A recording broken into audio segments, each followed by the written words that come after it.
సంగారెడ్డి జిల్లా బీజేపీ నూతన కార్యాలయ భవనాన్ని వర్చువల్గా బీజేపీ పార్టీ జాతీయ అధ్యక్షులు జేపీ నడ్డా ప్రారంభించారు. సంగారెడ్డితో పాటు జనగామ, వరంగల్, భూపాలపల్లి, మహబూబాబాద్, అనంతపురం, చిత్తూరు జిల్లాల కార్యాలయాలను సైతం ఢిల్లీ నుండి వర్చువల్ ద్వారా జేపీ నడ్డా ప్రారంభించారు. సంగారెడ్డి జిల్లా నూతన భవన ప్రారంభోత్సవ కార్యక్రమానికి బీజేపీ రాష్ట్ర అధ్యక్షులు ఎంపీ బండి సంజయ్ కుమార్ హాజరయ్యారు. ఈ సందర్భంగా బండి సంజయ్ మాట్లాడుతూ ప్రధాని మోడీని తిడుతూ కల్వకుంట్ల కుటుంబం టైంపాస్ పాలిటిక్స్ చేస్తోందని బీజేపీ రాష్ట్ర అధ్యక్షుడు బండి సంజయ్ అన్నారు. మోడీని బ్రోకర్ అంటూ కేటీఆర్ వ్యాఖ్యానించడంపై ఆగ్రహం వ్యక్తం చేశారు. KTR broker, KCR passport broker అని మండిపడ్డారు. టీఎస్పీఎస్సీలో పేపర్ లీక్ అయి 30 లక్షల మంది భవిష్యత్ నాశనమైతే కేసీఆర్ ఎందుకు మాట్లాడడం లేదని ప్రశ్నించారు. టీఎస్పీఎస్సీ బోర్డును రద్దు చేసి సిట్టింగ్ జడ్జితో విచారణ జరిపించాలని డిమాండ్ చేశారు. Twitter Tillu KTR, liquor queen Kavitha, హ్యాపీరావు సంతోష్, అగ్గిపెట్టెరావు హరీష్ రావులే తెలంగాణను ఏలుతున్నారని బండి సంజయ్ ఆగ్రహం వ్యక్తం చేశారు. ఎన్నికల్లో ప్రజలకు ఇచ్చిన హామీలను నెరవేర్చడం లేదన్నారు. కల్వకుంట్ల కుటుంబాన్ని ప్రజలు అడ్డుకుంటున్నారని చెప్పారు. తెలంగాణలో ఏ ఉప ఎన్నిక జరిగినా బీజేపీ గెలుస్తుందని, తెలంగాణలో ఖచ్చితంగా బీజేపీ అధికారంలోకి వస్తుందని ధీమా వ్యక్తం చేశారు. దేశంలోనే అత్యంత శక్తివంతమైన పార్టీగా బీజేపీ అవతరించిందని చెప్పారు. కొన్ని అనివార్య కారణాల వల్ల బీజేపీ నడ్డా తెలంగాణ పర్యటనకు రాలేదని వెల్లడించారు. ఈ కార్యక్రమంలో కేంద్ర మంత్రి G Kishan Reddy, parliamentary board సభ్యులు, MP doctor K Laxman, party రాష్ట్ర వ్యవహారాల ఇన్ఛార్జ్ తరుణ్ చుగ్, సహా ఇన్ఛార్జ్ అరవింద్ మీనన్, దుబ్బాక ఎమ్మెల్యే రఘునందన్ రావు తదితరులు పాల్గొన్నారు.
జంగారెడ్డి గారు గెలిచారు.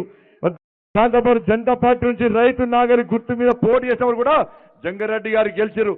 భారతీయ జనతా పార్టీ కమలం పువ్వు గుర్తు మీద పోటీ చేసినప్పుడు కూడా జంగారెడ్డి గారు గెలిచారు. కానీ ఇటువంటి పరిస్థితుల్లో తెలంగాణలో కూడా భారతీయ జనతా పార్టీ ఎట్టి పరిస్థితుల్లో ప్రజల ఆశీర్వాదంతో రాజకీయాలుగా రాబోతున్నాం. అందుకే దీన్ని చూసినటువంటి ముఖ్యమంత్రి కుటుంబానికి డప్పులు కొట్టి వల్ల ఇలా భారతీయ జనతా పార్టీ కార్యకర్తల నుంచి భయపడి భారతీయ జనతా పార్టీ నుంచి భయపడి ఇలా ఎక్కడికక్కడ అడ్డుకునే ప్రయత్నం చేస్తున్నారు. చాలా మంది అంటున్నారు ఇవాళ భారతీయ జనతా పార్టీ ఎట్టి బస్సులో ఈసారి భారతీయ జనతా పార్టీకి అవకాశం ఇవ్వడమే, ఎట్టి బస్సులో భారతీయ జనతా పార్టీ తెలంగాణ రాష్ట్రంలో అధికారం తీసుకురావడమే. ఈ బీఆర్ఎస్ పార్టీ కేవలం కుటుంబం కోసం పనిచేస్తున్న పార్టీ, ఆ కుటుంబాన్ని కాపాడుకో కోసం మాత్రమే పనిచేస్తున్న పార్టీ.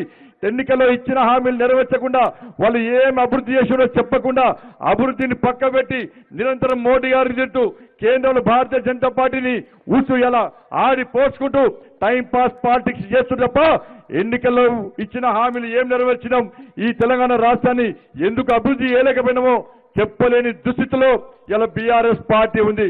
ఇలా కేసీఆర్ కొడుకు ట్విట్టర్ టిల్లు సిగ్గుండాల ట్విట్టర్ టిల్లు ఏ ఖబర్దార్ బిడ్డ, ఊర్లలో ప్రజలు ఉరికిసి కొట్టే రోజులు దగ్గరిస్తున్నాయి. నా నరేంద్ర మోడీని బ్రోకర్ కాదంట, నీ అయ్య బ్రోకర్, పాస్పోర్ట్ల బ్రోకర్ మీ అయ్యా. అడుగు, రోడ్ల మీదకి వచ్చి అడుగు.